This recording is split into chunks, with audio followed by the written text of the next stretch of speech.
Ce que vous allez découvrir dans cette vidéo, personne ne vous l'a jamais expliqué comme ça. Restez avec moi. Vous voyez, les grands hommes parlent toujours avec franchise. Ils parlent toujours avec honnêteté parce qu'ils parlent de ce que leur cœur sent. Ibrahim Traoré est jeune, il a la fougue de son âge, il a le patriotisme de Sankara, il a le patriotisme de tout le peuple burkinabé. C'est sur cette base qu'il a parlé pour, un mot que je trouve diplomatique, dénoncer certaines habitudes et certaines pratiques, même s'il y a un intrus là-bas qui se croyait obligé de répondre à son jeune frère. Traoré n'est pas ton jeune frère, parce que toi, tu es le porte-drapeau du colonialisme et Traoré est le porte-parole de ceux qui veulent libérer l'Afrique. Il n'avait pas le droit de répondre là-bas, chacun dit ce qu'il pense, ce qui le concerne, et non répondre, faire un dialogue entre chefs d'État. Les Africains sont comme ça, même à l'étranger, ils n'hésitent pas à se ridiculiser mutuellement. Est-ce que tu imagines des Asiatiques, des Américains en train de donner ce triste spectacle d'un ancien président mourant, sortant, en train de massacrer son peuple, en train d'embastiller les opposants en vue? Il va répondre à Traoré. Sur quelle base? Alors, Traoré, à ce sommet, s'est fait porte-parole d'une certaine génération. À quelle génération fait-il allusion, selon vous, Tchamsi? Oui, tout simplement la nouvelle génération de jeunes Africains qui sont en train de monter au créneau. En fait, Traoré selon moi, il n'a rien dit d'extraordinaire parce qu'il n'a fait que dire la pure et la simple vérité.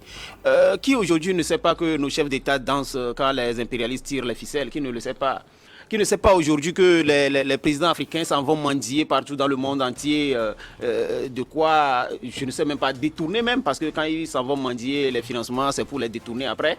Et donc, Traoré n'a fait que dire une pure et simple vérité à la face du monde. Et c'est un jeune, comme l'a dit le doyen Kegewé, c'est un jeune, il parle direct, il est droit.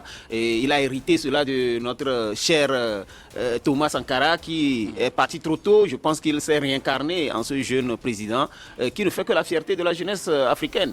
Et donc, les propos tenus par ce dernier, moi, je me retrouve totalement dans ces propos.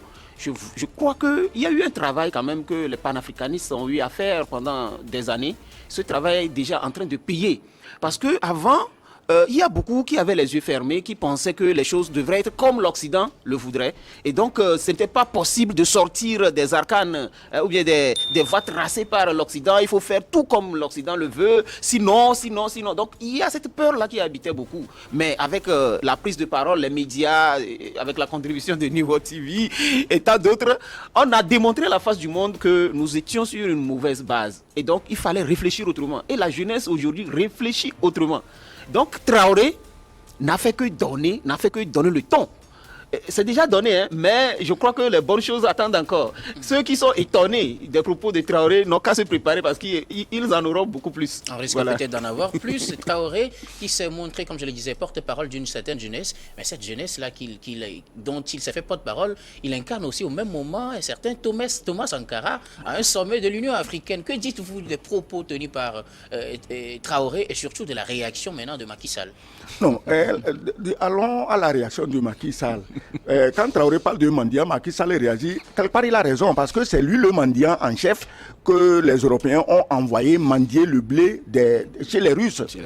Pour que, dit-on, les Africains ne meurent pas de faim. Et sur 32 millions, je le répète aujourd'hui, sur 32 millions de tonnes de blé sorties d'Ukraine, à peine 1 million sont allés aux Africains qui risquaient de mourir de faim. Donc Macky Sall étant le mendiant en chef dans l'intérêt des Européens, il y a de quoi se sentir égratigné par les propos du jeune capitaine Traoré. Traoré, comme il a dit ce que tout le monde sait. Je ne sais même pas pourquoi on devait s'en offusquer. Je ne sais pas. Mais est-ce que quelque part, Macky Sall n'était pas en droit de se sentir touché? Parce que, comme vous l'avez dit, c'est lui qui avait conduit une délégation. Mais s'il se sent touché, qu'il aille se confesser ceux à qui le blé qu'il a mendié a profité. Ça ne nous intéresse pas. Il n'a pas à piailler dans une salle à Saint-Pétersbourg. Il a mendié le blé, pas pour les Africains. Si c'était pour les Africains, nous tous on le défendrait. Donc, il se sent concerné en quoi? C'est vrai ou faux? Il a mendié le blé ou non? C'est vrai ou faux? Le blé a profité aux Occidentaux. C'est vrai ou faux? Macky Sall le sait, il a quand même des conseillers qui connaissent les chiffres. Il devait plutôt faire son mea culpa, dire à Saint-Pétersbourg que mais si je savais, je ne serais pas allé mendier le blé chez Poutine. Parce que ce blé, il n'a pas profité à mes frères africains. C'est vrai ou faux? Finalement, le blé a été promis à 6 pays africains. Mais il a été promis, justement, si le blé de Macky Sall avait profité à ces pays, on n'en serait pas encore à leur promettre du blé gratuit. Le blé de Macky Sall n'est pas passé par là. Macky Sall doit faire son mea culpa. Et nous le prendrons au sérieux. On dira qu'au moins au départ, il était de bonne foi. Mais maintenant, il prouve qu'au départ, il n'était pas de bonne foi. Il savait que le blé ne viendrait jamais en Afrique, mais il est allé se livrer à des contorsions devant Poutine. Ce n'est pas normal. Il ridiculise l'Afrique davantage. C'est pas normal. Ouais. Alors, oui, nous allons nous en tenir au ton. Avant de commencer, le capitaine présente ses excuses à ses aînés, qu'il sentait déjà qu'il serait peut-être blessé par ses propos. Et Macky Sall qui vient, qui parle à son jeune frère, à son cadet. Que dites-vous de ce jeu de ping-pong qu'ils nous ont offert à ce sommet? Bon, pour moi, Macky Sall s'est ridiculisé, comme le dit le doyen, parce qu'il n'avait pas à répondre d'abord à ça. Il pouvait s'abstenir, parce qu'un président qui se respecte, c'est-à-dire avec ce qui s'est passé tout récemment, où il est allé commander réellement ce blé-là, pendant que tout... le thème, hein. Non, et pourtant c'est le terme. Quel terme on va utiliser maintenant? Il est allé commander le blé. Comment se fait-il que l'Afrique, qui fait 36 millions, 30 millions oui, de kilomètres carrés, qui s'en va commander la nourriture en Europe? Même, vous avez vu le capitaine Ibrahim Traoré, il a remercié la Russie tout en disant que prochainement, oui, qu'ils ne reviennent plus pour venir chercher encore de la nourriture, mais qu'ils reviennent en tant que des pays souverains qui s'autosuffisent alimentairement. Comment on peut dire qu'au XXIe siècle, c'est la Russie qui décide de donner telle quantité de blé à tel pays, telle quantité de blé à tel pays, telle quantité de blé à tel pays? Ça, c'est déjà humiliant pour notre continent. Et la jeunesse africaine, aujourd'hui, ne veut plus ça. Voilà pourquoi il y a beaucoup de propositions aujourd'hui pour réinventer le développement de l'Afrique. Parce que si nous voulons marcher, ne serait-ce que dans les voies tracées par l'Occident, nous ne serons jamais économiquement ni alimentairement autonomes. Nous serions toujours des larbins et à chaque fois qu'ils auront besoin de nous, ils vont nous faire danser. Imaginez aujourd'hui si l'Occident décide de bloquer l'arrivée du riz en Afrique, qu'est-ce qui va se passer? Puisque la majeure partie du riz que nous mangeons aujourd'hui vient de l'Asie, mais qui transite par la France et autres. Vous savez que le blé russe venait en Afrique avant, mais c'est la France qui achetait et nous revendait à 4 fois plus cher. Vous le saviez? Non. Et donc, quand la Russie décide d'offrir ne serait-ce que du blé aux Africains, normalement, nous, Africains, on devrait se sentir un peu gênés parce que la Russie ne fait que 17 millions de kilomètres carrés. L'Afrique a plus de terres cultivables alors que la Russie est envahie par la glace. Comment la Russie va nous nourrir? Et donc, Ibrahim Traoré est dans une logique. Il a dit au prochain forum que ce soit des pays autonomes sur le plan alimentaire qui viennent. Et Macky Sall, qui vient de faire, je ne sais pas, 12 ans, il est en train de boucler la 12e année de son mandat, il doit se sentir vraiment honteux de n'avoir pas pu faire quelque chose de concret. Quand je vois souvent nos chefs d'État faire leur bilan, montrer quelques routes qu'ils ont eu à construire en 10, 12, 13, 15 ans, quelques immeubles, on pense que le développement, c'est ça. Non, le développement, c'est pas ça. Le développement, c'est de donner à la population la capacité de vivre décemment, c'est de donner à la population la capacité d'être autonome, et ensuite, le surplus peut aider à construire ces routes, à construire des immeubles, à faire des choses, et à se donner un certain train de vie. Il ne suffit pas de construire quelques routes alors que ta population meurt de faim pour que tu puisses t'applaudir pour dire oui, moi j'ai construit tel nombre de, comment on les appelle déjà, les ronds-points façon là.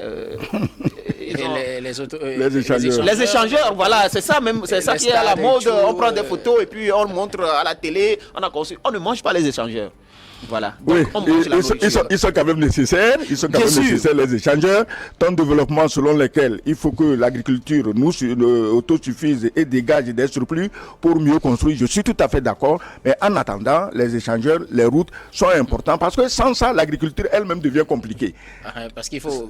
il faut dégager, il faut vendre, transporter. Distribuer. Voilà. Donc, moi, je crois que, bon, c'est vrai, mais c'est comme ça, mais les routes sont nécessaires. Écoutez bien. Le fait que les Africains dépendent encore sur le plan agricole de l'étranger, c'est voulu, c'est organisé. Ça, on le sait. On vous a dit de produire le café, le cacao. Combien de Togolais boivent le café le matin? Mon papa a produit du cacao toute sa vie. Il n'a jamais mangé du chocolat. Mais il produisait son manioc, son maïs qu'il mangeait. Donc on nous a orientés. C'est à nous maintenant de nous ressaisir. Voilà. On n'est pas obligé. Aujourd'hui, il y a des produits agricoles qui rapportent plus d'argent que le café et le cacao. Donc c'est à nous de nous réorienter. Et quand nous regardons autour de nous, je crois que dans beaucoup de pays, des efforts sérieux et sincères ont été engagés pour que l'agriculture prenne une autre tournure. Ok, on n'est pas là pour ça. On revient à notre jeune et brillant capitaine. J'ai vu depuis hier, je lis sur des réseaux des gens qui s'amusent à le vilipender, à le ridiculiser. Mais naturellement, comme je le dis toujours, ceux qui sont habitués à vivre grassement aux dépens des Africains, ils n'aiment pas entendre des gens comme ça qui risquent de réveiller les Africains. Donc, ceux-là, je leur reconnais leur souci de défendre leurs intérêts parce que Traoré défend les intérêts du peuple burkinabé et partant de tous les peuples esclaves de l'Afrique de l'Ouest francophone. Alors, que dire de ces propos, surtout de Traoré, jusqu'à ce qu'on revienne au prochain sommet? Il faudrait qu'on atteigne une certaine autosuffisance alimentaire, mais surtout pour les pays qui ne connaissent pas la guerre. Est-ce une tacle aux autres pays? Oui, mais il ne tacle personne, il dit la vérité toujours, il décrit la situation. Écoutez, la Russie donne le blé, d'accord? Mais comme disent les Chinois, il vaut mieux apprendre à quelqu'un à pêcher plutôt que de lui donner du poisson. La Russie donne du blé, donc elle nous donne le poisson, mais en même temps, la Russie donne les engrais, elle nous apprend à pêcher. Mais les engrais sont bloqués pour ne pas arriver en Afrique. C'est-à-dire qu'il y a des forces externes qui vont manœuvrer au maximum de leur capacité pour que les engrais n'arrivent jamais en Afrique, pour que les Africains soient toujours mendiants de la nourriture des autres pays. Même si le mot mendiant ne plaît pas à des gens, c'est la vérité. Donc, vous allez voir, c'est depuis les engrais russes sont déjà dans les plantations où ils sont bloqués. Parce qu'on a dit qu'on va donner ça aux nègres. Mais eux, ils sont habitués à saigner les nègres. Ils sont habitués à les traiter comme des vaches hollandaises. Et voilà que quelqu'un veut leur donner cadeau pour qu'ils sortent de leur anémie qu'ils ont infligée à nos peuples, à nos populations depuis plus de 60 ans des Saint-Géry qu'on appelle indépendance. Donc, ils vont tout faire pour bloquer ces engrais, histoire de dire, ah, les Russes vous ont promis, vous n'avez rien eu. Mais je suis sûr que Macron, et je dis Macron, que Dieu me garde, que Poutine ait des volontés comme celle de Traoré, comment on l'appelle, Assimi Goïta, et bientôt du général Tiani, des volontés comme ça vont faire que vaille les engrais arriveront et nous irons au champ. Et la prochaine fois qu'on retournera à Saint-Pétersbourg, à Sochi ou ailleurs en Russie, on ira avec des cadeaux alimentaires pour Poutine et pour son peuple. Nous, les Africains que nous sommes, mais nous pouvons vendre beaucoup de nourriture en Russie, ne serait-ce que les fruits tropicaux. Ça fait au moins 150 millions de citoyens russes qui mangeraient bien nos bananes, nos oranges, nos mangues, tous les fruits. Aujourd'hui, c'est les Brésiliens qui en tirent le plus profit. Donc, les Africains doivent produire leur blé pour le prochain sommet Russie-Afrique, mais ils doivent arriver aussi avec leurs fruits parce que c'est des mangues des oranges. Avec des mangues des oranges pour donner au peuple russe qui n'en produit pas du fait de son climat. Voilà. Ouais, j'aimerais rebondir un tout petit peu sur la question en disant que déjà en 2010, la Russie dépendait fortement du blé français. Ouais. Et en 2014, les sanctions de l'Union européenne et de l'OTAN et tout les ont amenés, après avoir occupé la Crimée, les ont amenés à se ressaisir et à se relancer. Et aujourd'hui, ils sont exportateurs, ils sont pratiquement, je crois, c'est la première puissance exportatrice de blé au monde. Et après, c'est l'Ukraine qui suit. Et donc, je pense que s'il y a la volonté politique, on peut faire quelque chose en Afrique. Et c'est ce que Ibrahim Traoré est en train de dire. Aujourd'hui, c'est vrai que les Occidentaux veulent nous maintenir dans cette dépendance à vie d'eux. Parce que moi, je dis souvent que nos pays en Afrique sont comme des enclos. Des enclos pour l'Occident où ils viennent déverser les produits gâtés. Vous voyez, les habits gâtés chez eux, là, qu'on appelle friperie, c'est chez nous, ils déversent. Les véhicules qui ont des dizaines d'années, des vingtaines d'années, qui ne sont plus utilisables, qui dégagent trop de gaz toxiques, on nous les envoie dans nos ports et tout. Et donc, pour eux, nous sommes un dépotoir. Mais s'il y a la volonté politique, avec cette jeunesse qui sait ce qu'elle cherche, je crois qu'on va remonter la pente. Et rapidement, les gens auront des vertiges. Choc total, hein? Like si t'es d'accord, commente ta réaction et abonne-toi directement si tu l'as pas encore fait. Active la cloche de notification parce que la prochaine va faire trembler l'Afrique entière.